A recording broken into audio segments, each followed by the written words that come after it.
Hello, everybody. It's your host for the Podcast for the Universe. Me, you know me, because you listen to the podcast, so I guess I don't need to introduce myself. Thank you, everybody, for tuning in, supporting, doing all the wonderful things that we always continually, ongoingly ask you to do with the podcast. Thank you so much, folks. We really appreciate it. Remember, go find all of our episodes at energyislovepodcast.com. If you are a subscriber to the podcast on iTunes, I'm going to ask you a favor. Take an extra minute and rate and review this show. Go leave us a little bit of feedback for what you think about the podcast. That not only is beneficial for me, the host, but it also helps us grow and expand. iTunes is really kind of weird and strange about the way that they do things when it comes to podcasting. I suppose I shouldn't speak ill of iTunes. It's a wonderful, wonderful thing. Obviously, Apple's great. However, if you want to help the podcast grow, just go rate and review it. It's as simple as that. That helps us reach new listeners and expand and all that other kind of wonderful stuff. January 6th and 7th in Ogden, Utah. If you live in Utah, I'm sure you're familiar with Ogden. Make sure that January 6th and 7th you head up there for the Infinite Possibilities Expo that's going to be taking place. It's a wonderful 2-day event that is held each and every year. It's the first event of the year, and it's held at the Union Station up in Ogden. So if you can imagine a huge event with all sorts of booths, vendors, speakers, presenters, performers, pretty much anything and everything you could possibly want or imagine in an expo and a festival, it's going to be there at this one. So remember, January 6th and 7th, Infinite Possibilities. Go online. You can find them on Facebook. You can also find links to them through our Facebook. It's going to be an amazing event. Hopefully everybody can make it out. This episode is brought to you by our wonderful, wonderful sponsor, As Above, So Below. They are located in Roy, Utah. That's also up north. It's kind of by Ogden. So any of our Davis, Weber County listeners, go pop into As Above, So Below and tell them that you heard about their shop on the Podcast for the Universe. At As Above, So Below, they have pretty much anything and everything that you could possibly imagine for your spiritual journey. Crystals, stones, incense, jewelry, clothing, tarot cards, information, smudging equipment, gear. I know smudging stuff isn't necessarily referred to as gear or equipment, but it works. Like I said, anything and everything that you could possibly imagine at As Above, So Below. They also host regular events at As Above, So Below. Coming up on Sunday, December 18th, they're going to have a Yule Open Circle Movement Gathering. It's going to be a wonderful event. And then January 5th at As Above, So Below, starting off the new year, they're going to have the Basic Wicca class, which will run through the month of January. So go to their Facebook page, which you can find links to through our website, and keep up to date with everything that they're doing at As Above, So Below. And like I said, pop in and say hello. It's a wonderful, wonderful shop. For this episode of the podcast, I got the opportunity. It's always an opportunity, right? Everything's an opportunity in life. And my opportunity as the podcast host is to get to speak with amazing people. And Susan Grace is who you are about to listen to. She truly was amazing. She's a writer. She's an empath and intuitive. She's a mystic astrologer. So a lot of what Susan does when she works with people is in the realm of astrology and their charts and interpreting and reading all of that information. But she brings forth her intuitive connection to the universe, the collective as she calls it, and does amazing, amazing things. Susan was really, really interesting, and we had some really wonderful conversation about a variety of topics, one of which was Atlantis. We kind of dive into Atlantis, whether you're into that or not, but this is a good episode. I really enjoyed it. You can go find all of Susan's stuff at susangrace.org. She's also got a Facebook page, which we have a link to in the show notes. Hop over to our Facebook page and you can find all the information for Susan and all the different places that you can connect with and follow her. Truly a wonderful episode. I absolutely loved it. Susan, thank you for taking the time. It was really wonderful. Now you guys, as the listener of the Podcast for the Universe, the Energy is Love podcast, you get to sit back and relax, enjoy this episode with Susan Grace. Here we go. You're listening to the Energy is Love podcast. Energy is love. The Energy is the Love podcast. The Energy is Love podcast. Energy is love. The Energy is Love podcast. The podcast for the universe. The Energy is Love podcast.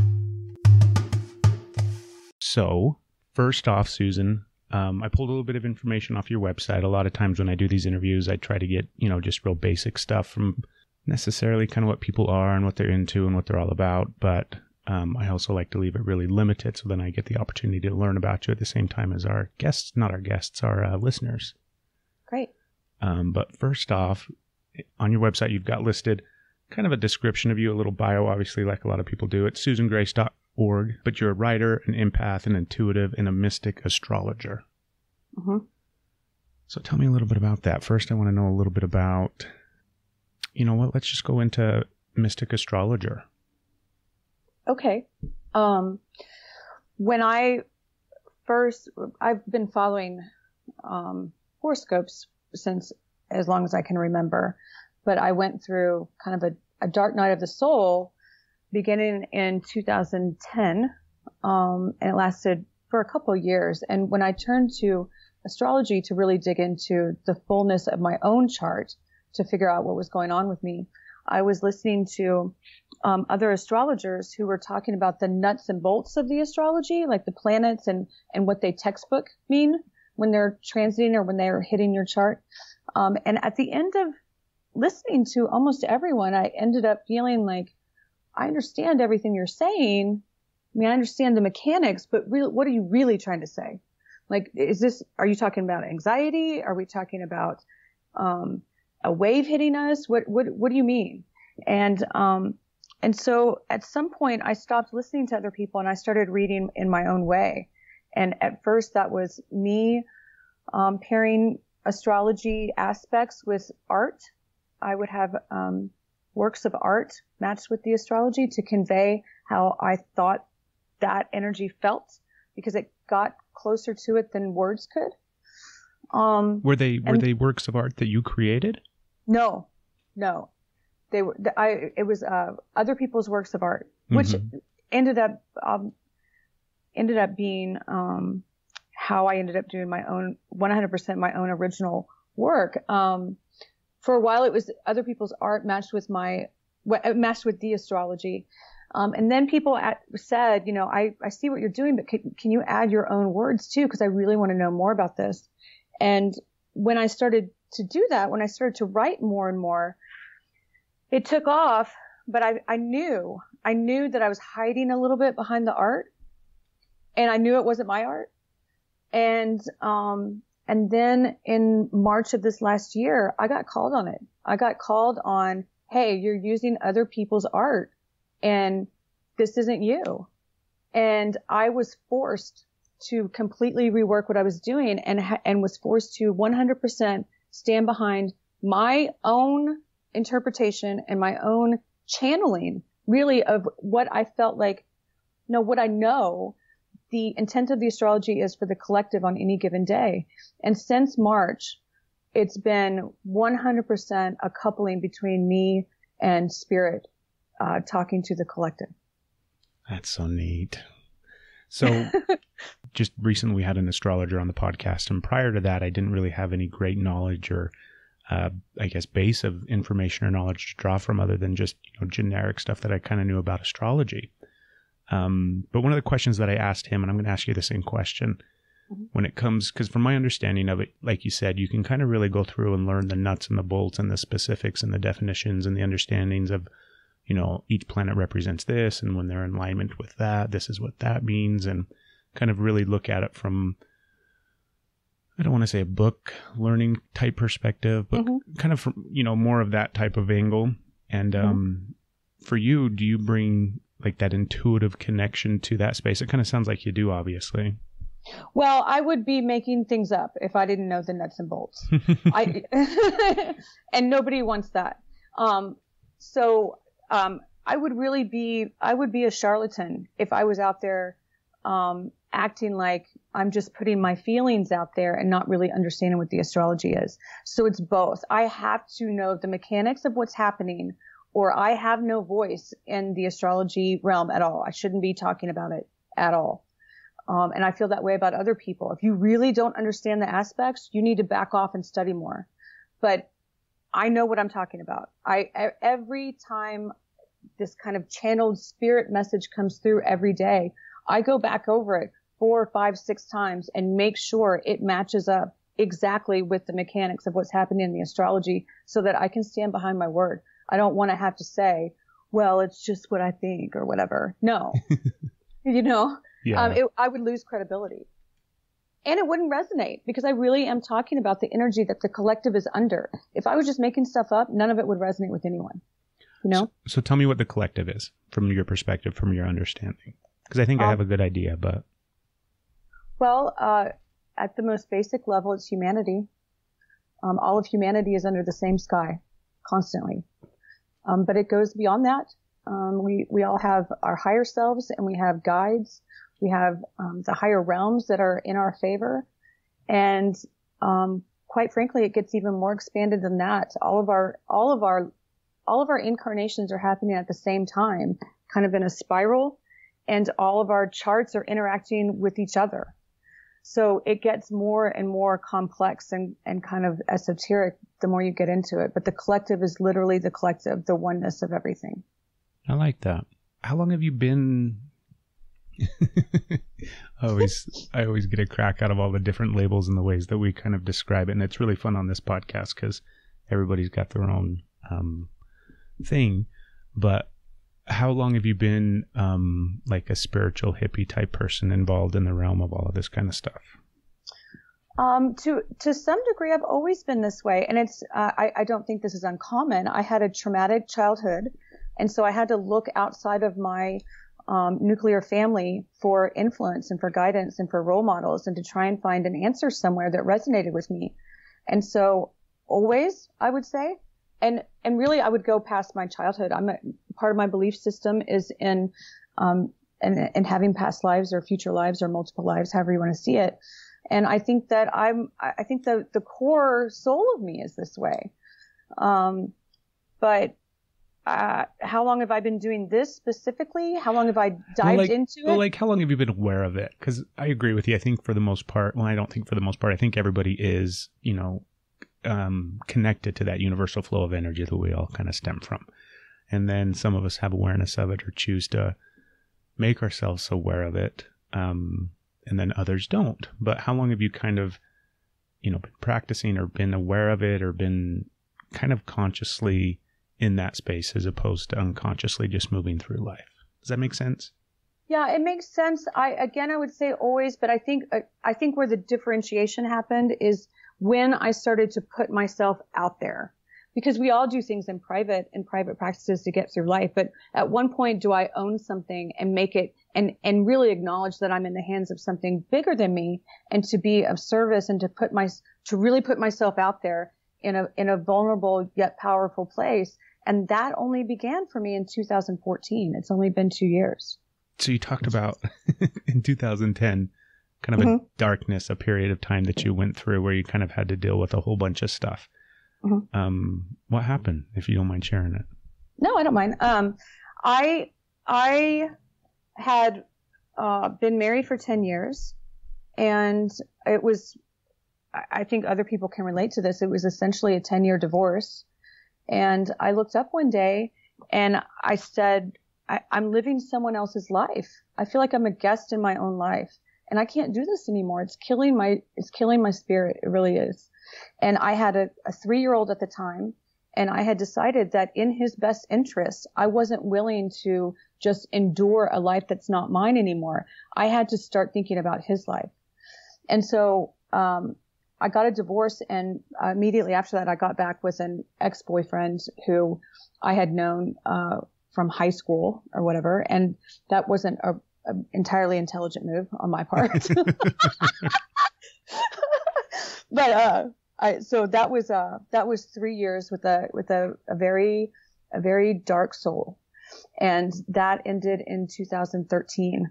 And when that ended in 2013. I was left with me and me, and I really had to face the fact that whatever is not serving my highest purpose will continue to be taken from me. And I fought against that for a long time before I realized there's a greater force of life that's really working in my favor, and I need to stop fighting it. If I'll let it tear down what is not good for me, I'm not in suffering anymore. I'm a participant in life. And so I let it. I started to let it take away everything that was harming me. And I let myself be guided forward. And honestly, I did not plan on being an astrologer. I was saying all the time, I'm not an astrologer. I'm not an astrologer. And people were like, please take my money and read my chart. And I was like, I'm not, no. And it's just taken on a life of its own. And honestly, I'm going to evolve from here too. I can already feel it coming. Once you go down the life of purpose, once you stop resisting what is, once you stop resisting what life is trying to show you, you're in the hands of something that you can't turn away from anymore. You turn your life over to something greater and you kind of melt into the oneness of life. And you're just like, wow, I'll go anywhere this takes me. I'm open, you know? I do know. I think that's one of the reasons, or one of the sticking points that people get in, or one of the places where people get stuck, where there's many places where people get stuck, but where we think that we only have one thing in life that we do, or one profession or one job. And that's kind of not just how we identify and define ourselves, but also like, we just limit ourselves to that. Even if we realize that this is a job I'm going to take and I'm only going to be there for 2 years or 5 years or whatever the case may be, maybe 6 months, but we don't really in that space allow for anything else to come in. And I think it's important to, you know, continually allow for things to come in and continually be in that space where, like you said, kind of like once you get into that flow of things, you just let it go and see where it takes you.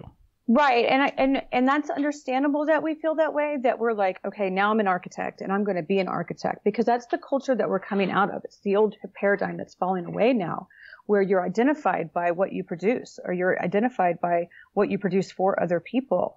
And that's not the world we live in anymore. It's going to take some an adjustment period for people to get used to that. But we evolve constantly, and we're not singular anymore. The real commodity in the future that we see ahead of us, it's not about what we produce or what we produce for other people. It's how much we are giving of ourselves. And I don't mean selfless giving.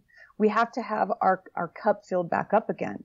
But I mean, how much are you willing to let go of what your ego wants, and to really be like, I want what, and I know this is like the 3-letter word that people don't like to talk about very often, but I want what God wants. I think that God is making a renaissance in that now the goddess is present.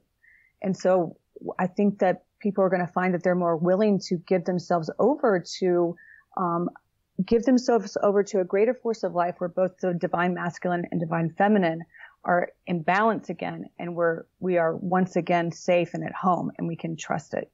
Does that make sense? Am I rambling? No, you're not rambling at all. It totally makes sense. And so do you believe in God? Oh, absolutely. I mean, I think the reason why people don't like to speak of the 3-letter word God is because organized religion has really beaten it to death and bastardized it. But I think that that's starting to happen with the word spirit. I'm not resonating with the word spirit that much anymore. I feel like that's been taken over and abused. I've been using the phrase, the greater force of life. That seems to resonate more with me right now. The collective resonates with me.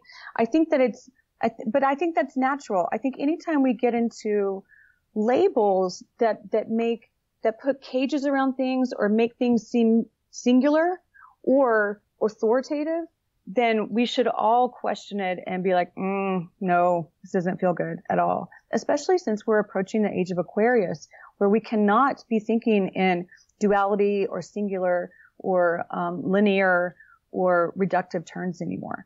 It's gonna bust wide open very soon, so we need to get used to it.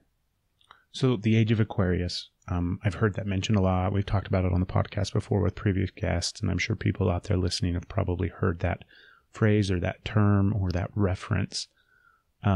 Describe it for me as best as you can, so somebody out there understands what the hell you're talking about. Well, literally, it's our solar system in the procession of the equinoxes, moving from the age of Pisces to the age of Aquarius. The age of Pisces, I believe, if I'm wrong about this, I'm absolutely willing to be called out on it. I believe the age of Pisces has lasted 2,000 years. And now we're shifting into the age of Aquarius. But the the outer planets, as in when you see the entire sign in a sky, like all of Pisces or all of Aquarius, it takes a while to travel from one sign to the next. I mean, I think that there's a window. I think there's a window anywhere from 50 to 200 years where we shift from one sign to the next. But we just passed a threshold where our solar system is to the point of no return. It was at 12/21/12, December 21st, 2012, where it also happened to be the end of the Mayan calendar. It was the galactic shift when our solar system went from below the galactic plane to above it. And we came out of the darkest 2,000 years of our orbit from our sister star Sirius, where literally we are coming out of suffering. We're coming out of the age of Pisces that's about religion and about authority. And we're coming into the age of Aquarius, where Aquarius, if you're familiar with astrology, is, it's more detached than Pisces, meaning that it's visionary. Aquarius is an air sign, so it's more intellect and it's more pulled back and long-term vision, where Pisces is water. It's deeply feeling and it connects on an emotional level. Aquarius is going to be innovative, radical, visionary, and extremely humanitarian, meaning that it won't be about the singular person anymore. You're going to have to give up your ego or you're going to be in pain. You're going to have to understand that we are really, like, actually all in this together. We literally are one. So I think in the age of Aquarius, you're going to see things like technology is going to cure epidemics. You're going to see a massive influx of information from other planets. It's going to get wild. It's going to get wild. And at first people won't know what to do with it because we're not used to it. I mean, 2,000 years of Pisces, it's going to take probably a couple hundred years before we get used to the age of Aquarius. But people on the breaking edge of it are going to start going, okay, well, here's what we need to face. First of all, we've hurt ourselves as humans. I mean, that's the root of the first wave of work that we have to do. As humans, we've hurt each other and we have to fix it. It's really fascinating. That was a lot. Did I blow you out? No. You didn't blow me out at all. As I sit, because anytime I sit and ponder the stars and ponder the planets and the universe and all the expansiveness of everything that's out there, I always think about how much we know and then how very, very, very little we know. Mm-hmm. And it's kind of fascinating to me to think of all the new discoveries that are happening. Do you know what I mean? Right. Just, it seems like every other week or, there's constantly new stuff that is coming out in ways that we're expanding and ways that we're reaching out there into the universe and all that kind of stuff.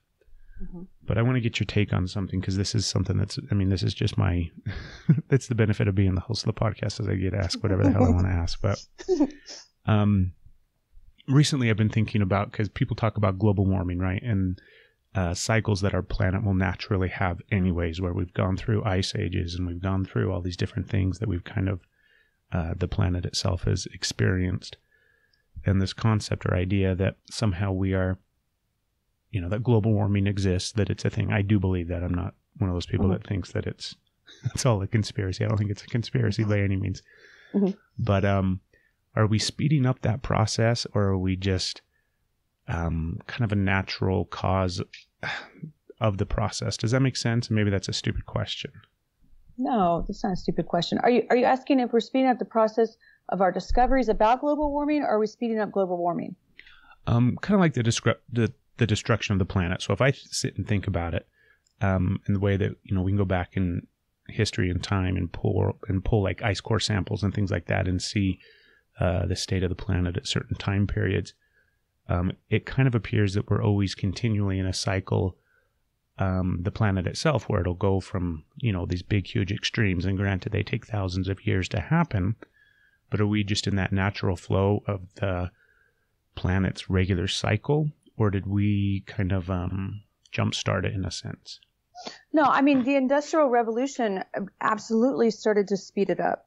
I don't think there's any avoidance of that. I don't think how you can, if you look back at the footage of, I don't know how old you are. I'm 43. So like I was pre-internet. We used to watch old black and white footage of the Industrial Revolution where they were just pumping out smoke like crazy. And absolutely, we've sped it up. But I do not think that we're past the point of the demise of humanity and Mother Earth actually going all the way down. There was a time, again, in the last 2,000 years, during the darkest part of our orbit from our sister star Sirius, where that was up in the air, that we might actually destroy ourselves. We're past that point. I think that we're going to see lots of threats because what is being dismantled, meaning the old paradigm of destroying the earth, destroying our dignity, destroying our love and respect for each other, that's being torn down, and therefore it's very apparent right now. And so there's going to be, I think, a fear that we're going to hell in a handbasket, but that's not what's happening. It's being dismantled. You're going to see a rapid healing of what we've done to each other and the earth once we get to Saturn and Pluto in Aquarius. I mean, I'm talking about desalination of the oceans so that we can use water more efficiently. It's different sources of energy. It's curing diseases so that there's not as much dependency on big pharmaceuticals. You're going to see whenever Uranus goes into Taurus, which is coming up about the same time, you're going to see an overhaul of how we grow food and how we feed ourselves and each other. The monetary system is going to be overhauled, all of it. It's rapidly coming in. So yes, we have done that, but we are I don't know how to explain it in a way that I feel like I can get through to people, but it's coming, and it's coming in fast. And for some people, they're not meant to participate in it. But if you are on the pushing edge of a visionary future, here it comes. Here we go. If you feel like you've been being prepared for something, you are correct. And here it comes. I mean, I would say that you're already in it, and you're gonna see it. You're gonna see it in your face as of this February 10th. I mean, it's coming in rapidly. What happens on February 10th? The next eclipse season starts, and usually the eclipses happen around March and September. The seasons are different depending on what part of the world you're in, but they're called the bringers of change. And they bring in such massive change, such fundamental change, that while we're in the eclipses, it kind of feels like, oh my God, what's happening? And then it takes 6 months for us to acclimate that energy before the next eclipses start. Well, these last eclipses that happen in September, October, there's only 4 months until the next eclipses start. So it's October to February. And we've had aspects that we have that we're coming out of now with this last full moon with Sun crossing Saturn. I know I'm totally nerding out in how I'm talking. No, nerd out. That's good stuff.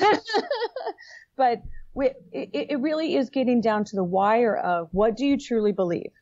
The culmination of the eclipses from 2016 and this last full moon that we just got out of essentially boils down to this. What do you truly believe? Are you the walking wounded, or are you the walking healed? Which is it? If you're going to stay in your woundedness, then that's going to be your reality. You can stay there. But I can tell you, and the astrology will tell you, that that's only half the story. The wounding is merely the setup. We are meant to have the legacy of healing. We're meant to be the walking healed. That's our legacy in the long view. And so if you get bogged down into, oh my God, I'm so wounded. Well, okay, then you're going to take a little bit longer because you're kind of stuck in that. But if you can look at it as the woundedness is the setup for us to learn how to heal ourselves and have that be our true legacy, then you're going to enter into a completely different, a different way of showing up in the world. That I'll tell you that we're coming out of suffering now. So you're going to see an old paradigm being dismantled, and it's going to look like mass chaos, mass confusion. And it's going to look like, oh my God, I don't know if we can get through this. It's going to look like Donald Trump is our president. Well, I'm sorry to say that that's just the tip of the iceberg. Yeah. There's more coming. Okay. but I think that my belief, my true belief and my understanding is that we're coming out of suffering, and we must understand that we are the rising. We are the replacement. And when we witness the massive dismantling that's beginning now and is going to continue, when we witness that dismantling, we have to not participate in it because it's happening with or without our participation. And to stand back, let it come down, and really say, we are the rising, we are the replacement. So I have a question for you. Okay. So you work with people a lot, right? So you'll read people's charts and you'll work with people in a variety of different ways and things like that. Mm-hmm. This is something else that I've been pondering, because a lot of times I think when we work with clients, you'll see not necessarily common themes, but a lot of people have stemmed from trauma, have come through experiences that were very, just shitty childhoods and shitty upbringings. Mm-hmm. And it's always a sliding scale where sometimes they're worse than others. But I don't even know if I can articulate this in some form of question or thought that makes any sense. But if you think about the generation of people that exist now on this planet and the generation of people that, anywhere from the age of like 20 to 50 or 20 to 60 or something like that, like a 40-year gap of people, maybe even 30 to 60, I think that they have somewhat of a unique experience. It seems to me like there's always a lot of commonalities in people like that. Granted, we're generalizing to a certain extent, but so if you think back even further, so you think of other generations, like, our grandparents' generations or something like that. Granted, they would have experienced a lot of chaos and a lot of trauma and, all sorts of different experiences as well. It's not unique to this generation that exists now. But I think that the difference is that this generation that exists now, and, even if we think about people, I'm rambling now, but if we think about people that are like 60 years or younger, maybe even 65 years or younger, they want more. They want to heal those things from their past, as opposed to feel like they just have to carry on and move through it. Like, this is my baggage. I have to, pick myself up from the bootstraps and just continue on and continue to bury all of it. And it seems like there's a shift where people are wanting to shed all of that stuff and get rid of that baggage and be done with those experiences because they feel or see or have a draw or a pull to so much more. Right. Why? That's my thought I have is it's like, why has it taken us, however long, intelligent life has existed to a certain extent and civilization has existed kind of in the current state that it's in. Why has it taken us this long to this point? Because had we been able to heal trauma at a much earlier point in civilization, then we wouldn't be dealing with it now. Does that make sense? Because obviously those cycles just repeat themselves. Right. It totally makes sense. There are a few answers to that. Okay. First of all, when I say we're coming out of suffering, let me define suffering. Suffering is holding on to something that hurts and not letting it go. And so there's been about 2,000 years of deep suffering, meaning that before 2,000 years ago, it was more than 2,000 years ago, but there was a great fall of Atlantis. And in that fall, any souls who were present for that were so deeply traumatized that they weren't able to come back into incarnations for a while. It was like massive group therapy for a while because nobody could function. And once people were able to function again, then incarnations could resume. And incarnations had to resume because you can't heal a human wound outside of being human. And so incarnations began again, but it kind of coincided with us entering into the darkest point or the furthest point of our orbit from Sirius. And the further we are from Sirius, the lower our consciousness level. And so when we started coming back in, we also, a little bit after that, relatively speaking, started entering into deep suffering. And during that deep suffering, it essentially said, in very broad terms, okay, going back to Atlantis, this wound happened. Something happened to me. And our ego has said, our ego has held on to that and has been repeating it over and over and over and over and over and over and over again over many lifetimes, thinking that if your ego can just change one thing about that woundedness, then it can undo the wounding and therefore you won't be hurt. So if I can act different, be different, talk different, be with different people, switch it up, be the oppressor instead of the victim, all kinds of stuff, trying all kinds of things to undo the wounding. And that's darkness. That's true darkness, to be so head first into the woundedness that you identify with it, that you form like a deeply romantic relationship with the woundedness, like you and me forever. We're going to do this forever.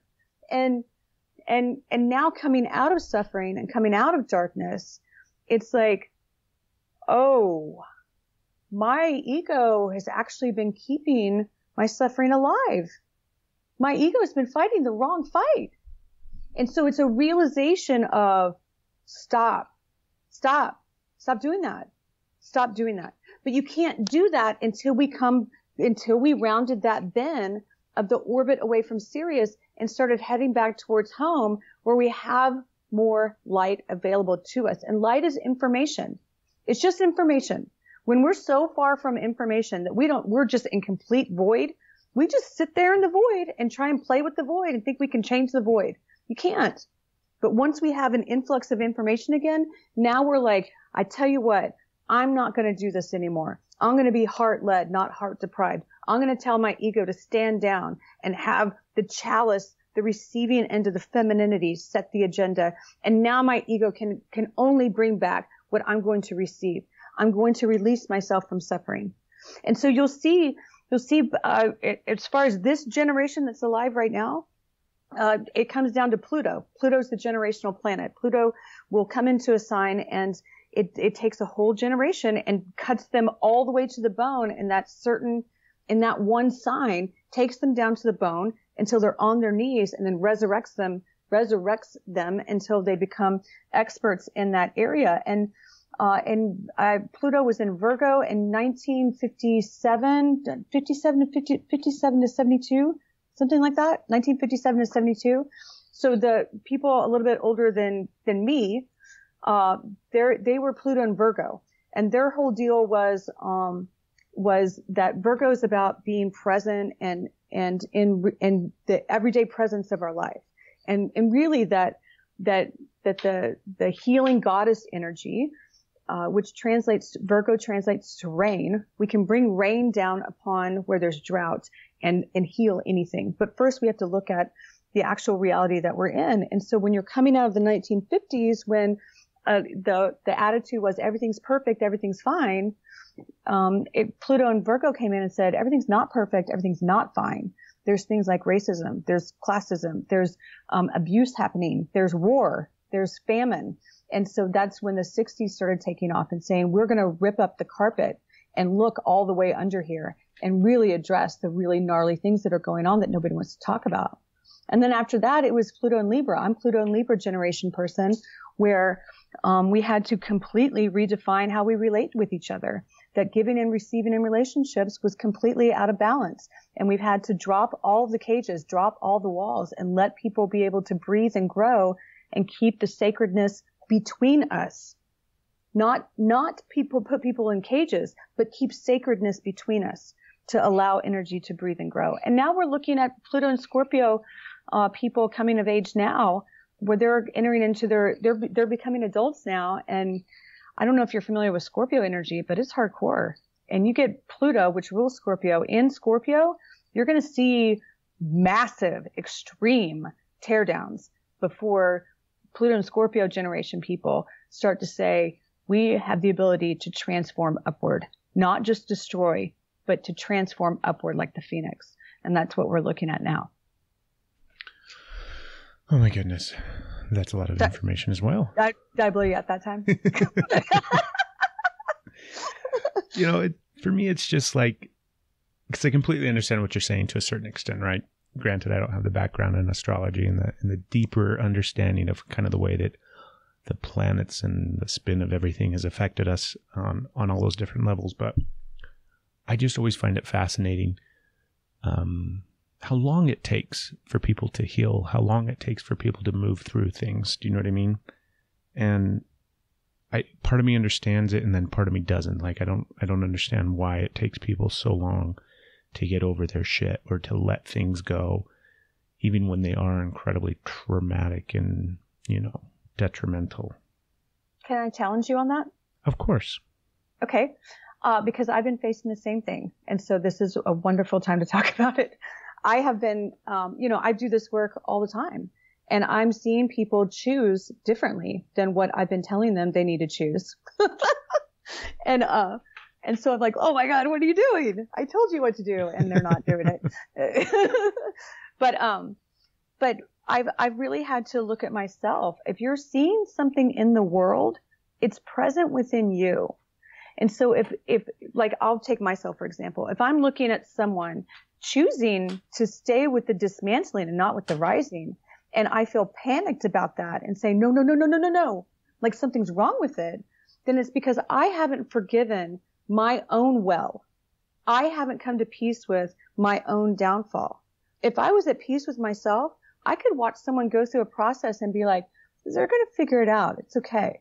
And so I think I would challenge you to really look at where you're like, oh, why is it taking so long?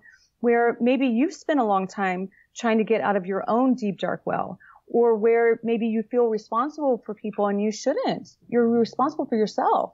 Or maybe where you feel disappointed by people when really all roads are holy, all of them. Well, that's definitely a good reminder. All roads are holy. I like that. Mm-hmm. And totally agree with you. I'm totally in that space where, I'll go through my own cycles and in my own journey and experience of healing and, feeling like you're falling backwards and getting stuck again and all these things. I mean, I totally am in that space to a certain extent where, because I always think it's a practice. That's one thing that if there's one thing that I probably preach too much is, life in general and all the different aspects of kind of healing and moving and evolving. It's just a practice. It's just that experience of continually kind of making the conscious choice to show up and, do the work and practice whatever it is that you need to in order to perpetually move forward, I guess, in a sense. So you're right on, obviously. You're spot on in regards to that, that's kind of my mindset and that's kind of where I'm at. But at the same time, I think it's, if you look at, because I always try to look at big picture stuff where, so you say, for example, we've been in this experience or whatever the case may be, like Pisces for the past 2,000 years. And it's this experience of, I don't know if necessarily you said darkness, but kind of that, that time period. That's a long ass time, even though if we think about time in general and the, how long the planet's been spinning, it's a blink of an eye. It's not even a blink of an eye, but that's a long time to move through something. Mm-hmm. I think the neat thing too, though, because I see this as well where, I even look at my own kids and the way that I have cycles and patterns from my parents, and I can see how they have those from their parents and so on and so forth.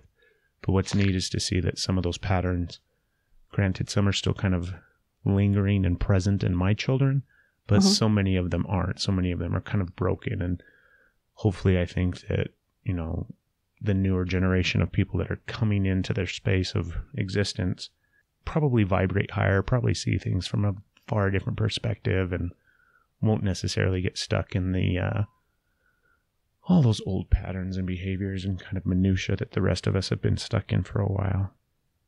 Well, I think it's important to recognize that right now, again, I don't know how old you are, but you're at least out of your 20s, I think. I'm 35. But, okay, so we're pretty close in age, but I think that it's important to recognize that we're tired.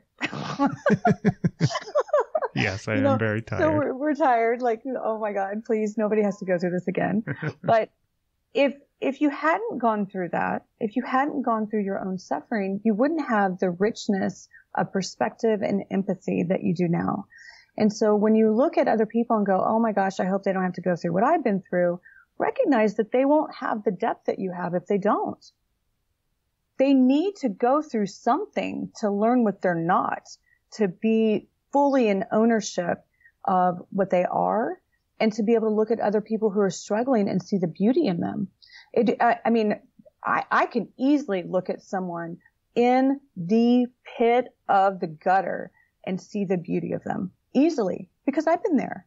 And I know what it feels like to feel like that you're cast out, that you're forgotten, that you're not good enough, that you're going to hell, or that you're cursed, or you are darkness, or you're the enemy, or whatever. And none of that is true. And we need to not wish away our suffering. You know, we want to pull out of it and learn from it. But I think that the further we move along, when you feel the enormity of the fullness, whenever you come into the rising, I think that as you continue to rise, you look back on suffering and you say, oh my God, thank you. Oh my God. I would do it over 1,000 times to experience this becoming. Maybe like 950 times, not 1,000. I'd shave a few off. Yeah. Yeah. I'll go with you on that. So I want to go back a little bit because you brought up Atlantis a couple of times. And so I want to get your take on it. I want to get your perspective of what you think. Oh, okay. Whether it's some mystical fantasy place that somebody wrote about long ago and we still talk about, or an actual legitimate civilization and society. So I don't know if you've noticed, but whenever I talk about it like it's fact. So this is fact. All right. So Atlantis started to come. Atlantis was a product of our closest point to our orbit around Sirius. So right when we're at Sirius. So our orbit goes right at Sirius and then goes way far out. What is Sirius? So Sirius is our sister star. We're a binary star system. So our sun and Sirius. Our sun revolves around Sirius. Okay. Sirius. So we go very close and right around Sirius, and then we almost get like catapulted out way down into the depths. And then we come back around right around Sirius, right near it, and that's our highest consciousness. And it's the highest consciousness that nobody can really remember. I don't think we can remember all of it. It's like where we don't even have to talk. Like we understand each other intuitively, and we understand all of our expansiveness and our oneness, and there's no separation and all that stuff. When we, just like how in our darkest part of our orbit now, we're going back towards the light. When we come around the bend of Sirius and we go back towards the darkest part of our orbit, we start to descend in consciousness. And so I want to say, and I need to ask my friend Amira Beth, she's really good at this. I want to say that it was 10,000 years back from now that the descent began in this current cycle. But I'm not real sure on that. Anyway, Atlantis was formed out of that very high consciousness, when we were near Sirius, and it was, very advanced. Of course, this is whenever like mermaids existed and they would come out of the water and teach us stuff. I mean, it's like crazy stuff you can't even imagine. But then, as we got further from Sirius, the darkness crept in, where we stopped holding ceremony, where we stopped respecting the planet, where we started doing experiments on each other. I've had readings with lots of people who have deep wounds in Gemini, which is about the mind. And I've gotten downloads for them where they've had horrible experiments put on them, like whenever in the fall of Atlantis, they were trying to take people with very powerful minds and trying to harness it for themselves in like really screwed up experiments, like really digging into their brains. And so I know that sounds weird, but it got think about the things that we do today. I mean, you look at some of the things that we do today, and it would be viewed the same way.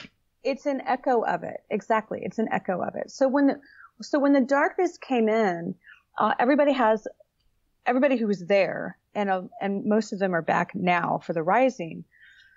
Everybody who was there really just like came to their senses too late that we had screwed it up. And there's a lot of trauma and guilt and shame that we let it fall that we destroyed it, that we bastardized it. And so we've lived with that feeling and have been trying to undo the wounding since then. So no, again, I state it like it's fact, but you can throw what I'm saying out the window if you want. But I think it's an actual fact that it's an advanced civilization that fell because we fell into darkness and we got lazy and we did horrible things to each other. And that's been the root of our suffering the last 2,000 years in particular. And those very advanced souls who were there for the fall have earned their ticket now to be here on planet Earth for the rising. So do you think that it was just one civilization on the planet at the time that, I mean, like we'll get super dorky about it, right? And talk, like you said, talk about it like it's fact, even though we could throw it all out the window. Just us, imagining all of these different things. So one civilization on the planet at a time where there was tons of other civilizations and people that existed, or, one city located somewhere that we don't have access to anymore, or whatever the case may be. What do you think? I think it's a landmass. And the people from there, not everybody fell. Some went to Egypt. I think some went to what is now South America, if I have this correctly. Maybe into like the New Zealand area too. Like some people fled and they populated the world. So, it's not like how we see the world now. We think that the world is our planet and our home, like we dominated, and it hasn't always been that way. So I think it was an energy. So it was Atlantis and Lemuria that were present at the same time. Atlantis was the masculine energy. Lemuria was a different landmass and a different consciousness that was feminine. And they went to war together and went down. But people escaped from those different, civilizations, colonizations, however you want to look at it, and populated the rest of the world from there. Do you think they went to war and that was the demise? I think it was ultimately the demise, and I think that's where the suppression of the feminine started, because Atlantis overtook Lemuria, and that suppressed the feminine to the point of being, quote, conquered, and Atlantis was the masculine and that masculine energy kept spreading destruction outward, and we're feeling the after effects of that now, and now the feminine has been the goddess is present again. The feminine is coming back home again, and we're having to rebalance it as it was before we started turning on each other. So like 10, 12,000 years ago, there was a mass extinction level type. Well, it's not extinction because a lot of people were able to escape. Yes. A lot of people survived during that time period. But I don't think that this is my take on it. And take it for whatever it's worth, right? Obviously, I'm not a scholar. I have no background in studying ancient civilizations of whatever the case may be. But I think that I agree with you for the most part. I think it's a certain time period where we were highly advanced as a civilization. I think that for the most part, it was not necessarily... Let me think how to describe it. So if we'll just look at our world today in the way that society exists and how we have all this technology, right? We have the ability to not just travel to the moon and land on the moon, but we can send a robot to Mars and all these different things that we can do today. And at the exact same time that that's taking place, we also still have cultures and civilizations that exist on this planet that are still hunters and gatherers, that are still living in mud huts. And so I think for me personally, I think during the time period of Atlantis and those higher civilizations that existed, I think it's very similar to the way of life that we live now and exist now, where we feel like we're incredibly advanced to a certain extent, even though we can see some folly in that. But there's still civilizations that aren't, or what we would deem that aren't, even though they're probably way more connected to the earth than we are. And then I think that there was some sort of, like an ice age or a massive catastrophic, environmental thing that took place that wiped out massive amounts of the population and civilization, as well as remnants of that, so that we don't really have the ability to go back and discover, you know what I mean, what existed during that time period because it was wiped out. But of course, people still survived in some form of humans, and civilization lingered on. We just don't have a real clear reckoning or understanding of what it was. I think that's a very brilliant thing to point out, sincerely, because one of the not only do we have a lot of shame and guilt in the collective that has played out in deep suffering for a long time after that happened up until now, we also have a lot of arrogance. And so a lot of arrogance would say, you know, we were so enlightened, as if we were the only people that existed. Maybe we weren't all that enlightened if we fell that far into darkness. And maybe we weren't the only ones here. And furthermore, you know, I'm sure you probably feel it in your everyday life. When something bad happens, you're like, it's probably my fault. Like, well, maybe it has nothing to do with you. you know, like maybe just like you said, you know, maybe we are arrogant enough to think that the quote fall is all our fault when it's a cycle. And to really take on that either we're the absolute best or the absolute worst is narcissistic. Like, calm down, you know? Well, it's like that whole thing of we always think we're super important. And the reality is, I mean, we are super important. Granted, everybody is incredibly important in the intricate spin of the universe and all these ways that things are connected. But at the same time, we're a very, very, very small speck. And not just the individual, but culture, our planet, society as a whole, when you look at the universe. Yeah, I agree. And I'll take it down to the micro level. I know that I feel like my mission in this incarnation is to usher in the end of suffering. And I often say, I don't care if I have to do it with my own two hands. I'm going to remain on that mission. And then sometimes I'm like, you want to check yourself? You're special, but not that special. Like, come on. And see, I think too, like if we sit and think and ponder about, or daydream probably about Atlantis and all the different technology that took place and the way that, because when you get into the realm of spirituality and kind of the metaphysical and the, all those different type of thought processes and cultures and whatever we want to call it, or communities maybe, they get really deep into the dogma surrounding Atlantis and all the different aspects. And I like that. I have fun kind of in that space, but I don't necessarily get too crazy with it. Not that I think any of it's crazy. I just don't spend a lot of time. But I think that we have this concept in our head where if we had this massive amount of technology where we were able to, like you said, you know, read each other's thoughts to a certain extent and know what people are thinking and have all of this really heightened level of existence, that somehow we would have managed to figure out how to stop something from happening, whether it was war that ended it or some, you know, catastrophic event that took place on the planet, or like we would somehow, with that information, with that knowledge, be able to ascend to some other level or something where we wouldn't have to worry about the near extinction of the planet or of humans. And I think, you know, I always bring it back to the present, like we're really, really technologically advanced today, and we still suck, and we're like miserable at a whole bunch of things. And so you can, you know, people can, if we were to go back 1,000 years and people would look at our civilization today, they would just be floored at the things that we can do.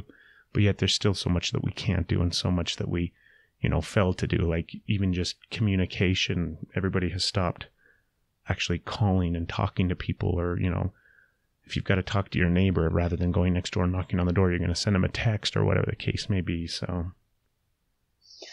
well, I think that's the trap, right? That's an echo of it's an echo of the current emergence from suffering, that the fall revolved around technology. And so now that we have technology again, what are we going to do? Because there's actual, this is not spiritual community, actual scientific papers being written that are getting a lot of press about how very possible that our advancement in specifically nanotechnology and in AI and artificial intelligence, that we could get so good at it that it overtakes us and destroys the world. And so here we are again. What are we going to do? So I think that advancement has to stop being seen as a technology deal. That the more advanced we are, we honor the earth better, that we're deeply connected, that we're more cooperative, that we can find a way to heal ourselves by tapping into the greater technology of the universe rather than machinations.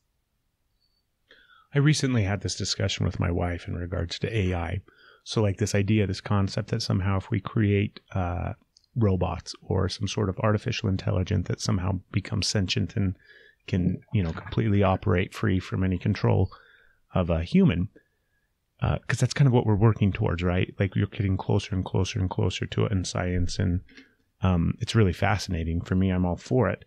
But I think that we take our mindset and our way of processing information and emotion and everything like that and apply it to a robot. And we think that somehow if they become sentient and completely separate from, no longer needing some sort of programmer or control, that they're going to somehow want to take over. Excuse me. And I don't think that's the case, because I think that's our inclination as man, or I think we're taking our processing and applying it to something that wouldn't even remotely close. A robot's not going to have the desire to somehow rule the world or control the planet. My guess is, I just don't think they would. I think that's our way of understanding or processing or thinking even. And if we were somehow able to create AI to the level where, they could almost start creating themselves as well, because I think that's part of the progression, where if we create something, then it in turn is going to create something. But I don't think that whatever we create would want to rule the world and kill man and take over. And I just think that's such a funny, misguided concept. But think about the word you just used. You just said want. Like there's no technology that's going to want anything. Exactly. It's right. Well, but if it's programmed to, like, let's say nanotechnology, that I want to say Stephen Hawking has written about this, but I'm not 100% certain. So don't take that as a direct annotation. But I want to say it was him that said something about how if you develop nanotechnology that comes in, that has the intelligence to come into your body and to mend any kind of disease or disorder that's going on in your body, like cancer, like it can go into the cancer and remove it. Bam, nanotechnology. That kind of intelligence within not microorganisms, nanoorganisms, that sense of divide and conquer, they would learn from each other so quickly that it would take over everything. Like it's not that it wants to destroy this laptop I'm talking into right now. It just would, because it's programmed to take over anything that looks foreign. You see what I'm saying? Yeah, I do. I see what you're saying. And I think that we could probably sit and ponder and discuss and argue and debate about all these wonderful things forever. Yeah. But I think it's fascinating. I think that, for me, I really think that when we think about Atlantis, we glorify it in a sense. And we think that it was like the epitome of this higher consciousness civilization that existed. And I think that it was probably really similar to the civilization that exists today. We just don't realize. And thank you for pointing that out. And I agree with you. I think that might be a narrative we were fed. It's the whole narrative of once we were pure and now we are sinned. I think it sounds more like a story when really it could just be a cycle of life that happened and likely is. It's not that once we were in God's favor and now we are in hell and we have to redeem ourselves. I don't buy that story for a second. I think, I probably think too much. I've been told that too often where No. I just need to solidify my belief and go with it and stop pondering all these wonderful things. But No, you're good. I think that when we look at the expansiveness of all that exists, the universe as a whole is obviously far greater than we can even begin to imagine. Mm-hmm. What happens here doesn't really matter. And it matters in the extent that, we make it matter. It's important to us, the existence of life and why we're here and all of these different things. But when you take that in the big cosmic scheme, I think we play a very important role in that big cosmic scheme of stuff. But at the end of the day, it doesn't really matter. You know, I agree with you in that I think it's important to recognize that we are not everything. Like, come on, let's get real. That it's not just one universe either. There are infinite universes. Exactly. And so we can't even fathom infinity. Right. So wrap your head around that. But at the exact same time, if you're going to say that there is something called one, if there is a oneness, then even you, without you, our oneness is incomplete. You know what I mean? So down to the slightest smallness up to the vastness of it all, it is incomplete without everything. I totally agree. Yeah. Well, Susan, I think I've stolen and taken up enough of your time. I know this is fun. It is fun, isn't it? Right? Yeah. Gosh, I don't even know if we got into everything that I wanted to kind of talk to you about. I always have ideas in the back of my mind, but it's always fun to see where it goes. So, what's the best way for people to reach out and connect with you and contact you if they need to? My website is susangrace.org, and on there you can book one-on-one time with me. I do singular appointments where I read your natal chart, or I also do a series of 4 readings where we go into all kinds of charts. There's a chart for your soul, there's your progress chart, there's your solar return, and we dig all the way down deep into your ancient woundedness and bring you all the way back out of it so that you can go forward in present time. So there's both of those. You can get an hour with me, or you can get 4 weeks with me. So that's susangrace.org. On social media, my astrology page is facebook.com/SusanGraceAstro. And on that page, I give out to the collective my daily reads on the energy that we're all under. My personal page is also, it's under Susan Grace, but the Facebook address is facebook.com/doublescorp, double SCORP, because I'm a double Scorpio. And on there, I have more of my own voice. I talk a lot about what's coming through for me as an empath and as a channel. And you can hear me talk about my therapist too. All kinds of stuff. So, and I'm on Instagram too, under Susan Grace. Wonderful. Thank you so much. Mm-hmm. You still got a couple minutes, right? Because I have another question that just popped into my head if you've got time. Okay, great.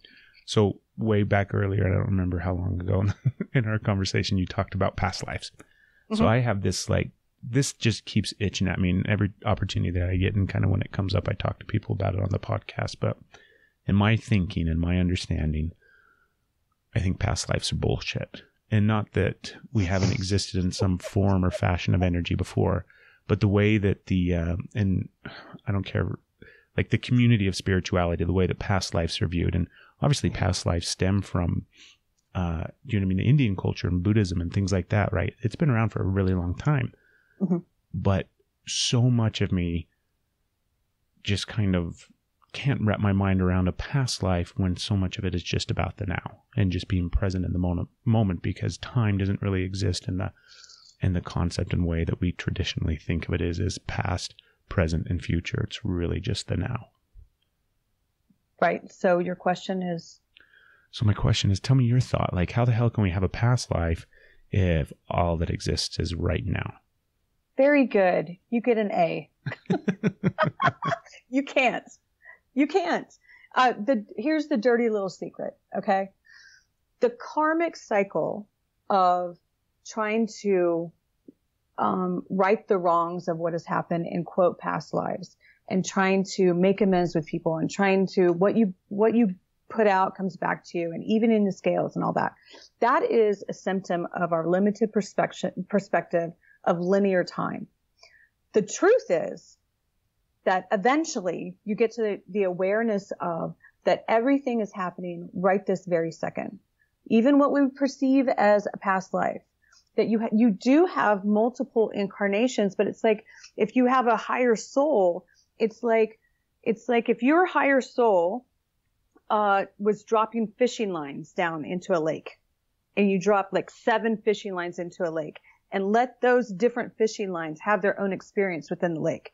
You're still you, but each line is having their own experience and feeding back to you what's happening in the lake.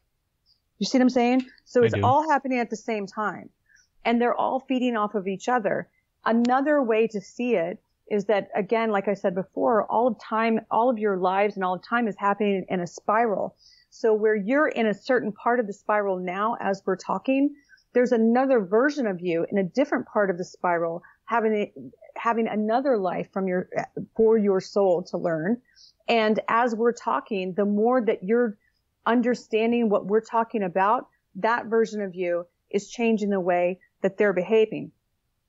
Like I said at the very beginning, all of our incarnations charts are interacting together constantly. There is no linear. Everything literally is right now. I use this example all the time that in every since we're coming out of suffering, it's important to recognize what suffering looks like. Suffering looks like you can never get out. And so before now, all of your pain and suffering that your soul has had in every other incarnation besides this very moment that I'm saying these words has been in a situation where it's been in deep suffering and has been praying to a quote God and saying, please God help me, please God help me, please God help me, please God help me. Every single one of them, whether they were freed or they felt relief or they died, every one of them had one breath where they felt like their prayers were answered. And every single one of them thought that their prayers were answered by God, and they were not. They were answered by you, because you exist right now, and we're having this conversation. You free all of the suffering whenever you understand the concept that suffering no longer exists. I gotta take a big deep breath after that. So I totally agree. I mean, that's kind of like, we have to come up with some other way to talk about it then and describe it. Like, I'm sick and tired of hearing people, and I'm not sick and tired. I'm not judging people. You know, I'm obviously coming from a place of love and compassion, but like, we got to stop talking about past lives and people stuck in that space of like, well, in a past life, I experienced this, so that's why I'm living this today. No, that's not why you're living this today, because you were persecuted in your past life. They exist, like you said, completely at the exact same moment in time. And I've thought that too so many times, where I'll have what we would typically classify or describe as a past life experience or remembrance or reading or whatever the case may be. And the realization that past life thing that I'm remembering is at the same moment remembering this past life experience of some guy living my life, and they're drawing from it and learning from it and benefiting from it at the exact same moment. Right. And Craig, I think it's really important that, remember we were talking about how when you see something in the world, it exists within you. And so I think it's important to have compassion for the fact that outside of this conversation, let's just say it for argument's sake, maybe outside of this conversation, none of it all clicked together. Like, okay, now it makes sense. All of it. All points come to one point. You have to have compassion for every other point. Every other point that doesn't realize how all the points come together are as holy. Do you see what I'm saying? I do. Not just about other people, but about the different versions of you too. There's different versions of you who have no idea what we're talking about. Yeah, no, I definitely see what you're saying. And so we have to have compassion for all of it. We do. I probably lack compassion. Did you give me mushrooms through my earbuds? I think you did. Well, Susan, thank you very much. I really appreciate it. Yeah, thank you for having me. It's really an honor. I really appreciate it so much. And everybody out there, go find Susan. She threw out all of her stuff. We'll have the links to it on our website and on our Facebook page and all that kind of stuff when the episode goes up. But SusanGrace.org is probably the best place. And once again, Susan, thank you. It was super interesting and thought-provoking, and I really enjoyed it. Thank you very much.